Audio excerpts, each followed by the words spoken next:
जय गुरु जी।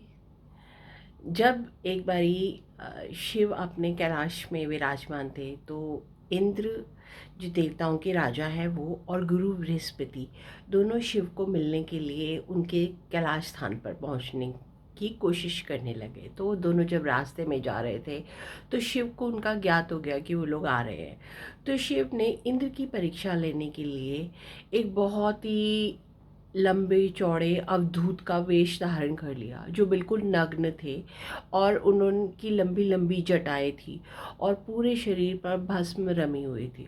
और वो रास्ते में बीच रास्ते में उनके आकर लेट गए। तो जब वो बीच रास्ते में लेटे थे तो आके इंद्र ने उनसे पूछा कि रे अवधूत, तू यहाँ क्यों लेटा है? क्या शिव अपने कैलाश में उपस्थित है? तो उन्होंने उसका कोई जवाब नहीं दिया और उनको अनदेखा करा। तो इंद्र को बहुत गुस्सा आया। इंद्र ने फिर क्रोधपूर्वक उनसे पूछा कि क्या शिव अपने स्थान पर हैं? तो भी उन्होंने उसको कोई आंसर नहीं किया। तो इंद्र को बहुत अहंकार था कि वो देवताओं का राजा है, तो उसने गुस्से में एकदम से अपना वज्र उठाकर जैसे ही उनके ऊपर प्रहार करना चाहा, तभी शिव ने गुस्से से अपना तीसरा नेत्र ओपन खोल लिया। उनका तीसरा नेत्र खुलते ही उसमें से ज्वाला प्रकट हो गई और उस ज्वाला को देखते ही जो गुरु बृहस्पति थे वो तत्काल पहचान गए कि ये तो भगवान महादेव हैं, ये तो शिव स्वयं हैं।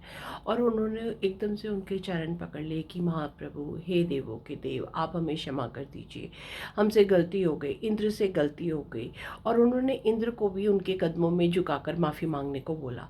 इंद्र भी डर कर थर थर काँपने लगा और शिव के चरणों में गिरकर उनसे माफ़ी मांगने लगा कि मुझसे भूल हो गई, आप मुझे क्षमा कर दो। पर शिव के नेत्रों से जो अग्नि की ज्योत निकली थी, अब वो कहीं स्थापित करना चाहते थे, क्योंकि उस अग्नि को वो ऐसे नहीं छोड़ सकते थे। तो शिव ने उस अग्नि को समुद्र में डाल दिया। तो समुद्र में डालने से उस अग्नि से उसके अंदर एक उन अग्नि का उनका एक पुत्र उत्पन्न हुआ, जिसका नाम जलंधर रखा गया। समुद्र में उत्पन्न होने के कारण उसका नाम जलंधर रखा और वो समुद्र पुत्र कहलाया। लेकिन वो शिव की अग्नि से उत्पन्न हुआ था तो वो शिव पुत्र भी था। तो जलंधर जो था, बाद में वो असुरों का राजा राजा बना और उसने सारे असुरों के साथ मिलकर देवताओं पर बहुत अत्याचार किया उनको।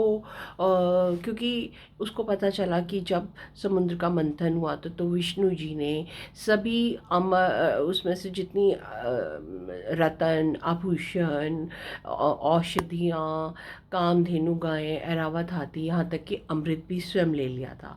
और असुरों को उन्होंने कुछ नहीं दिया था। और जब राहु देवता का रूप बनाकर वो अमृत लेने के लिए आया तो उसकी गर्दन काट दी थी। तो इस प्रकार उसको ये जानकर बहुत क्रोध आया और वो विष्णु से और सब देवताओं से इसका बदला लेना चाहता था। तो इसलिए उन पर उसने अत्याचार आरंभ कर दिया और उसने अपने बल से, एक्चुअली उसका बल नहीं था, बल तो शिव का था, क्योंकि वो शिव के अग्नि से उत्पन्न हुआ था, क्रोधाग्नि से उत्पन्न हुआ था। तो उस बल से उसने सारे देवताओं पर देवताओं का संहार करना शुरू कर दिया। तो सभी देवता शिव के पास गए और उनसे प्रार्थना की कि आप ही जलंधर का वध कर सकते हैं, आप ही इसका विनाश कर सकते हैं।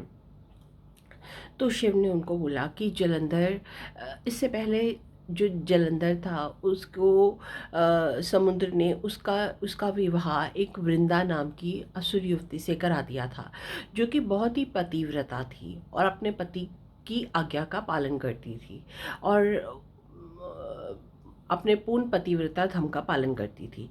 तो शिव ने बोला जब सारे देवता शिव के पास पहुँचे उनसे अपनी इस विपत्ति का समाधान लेने के लिए, तो शिव ने बोला कि आप सब विष्णु के पास जाओ, विष्णु जी जो बताते हैं आप वो कार्य करो। तो विष्णु जी ने देखा कि उनकी पत्नी जो वृंदा है वो बहुत सती स्त्री है, तो जब तक वो है, उसका सतीत्व है, तब तक जलंधर का कोई वध नहीं कर सकता।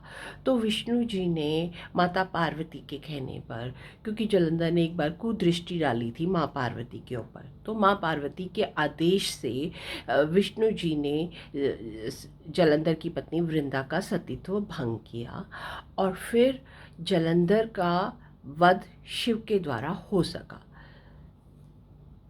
Thank you Guru ji.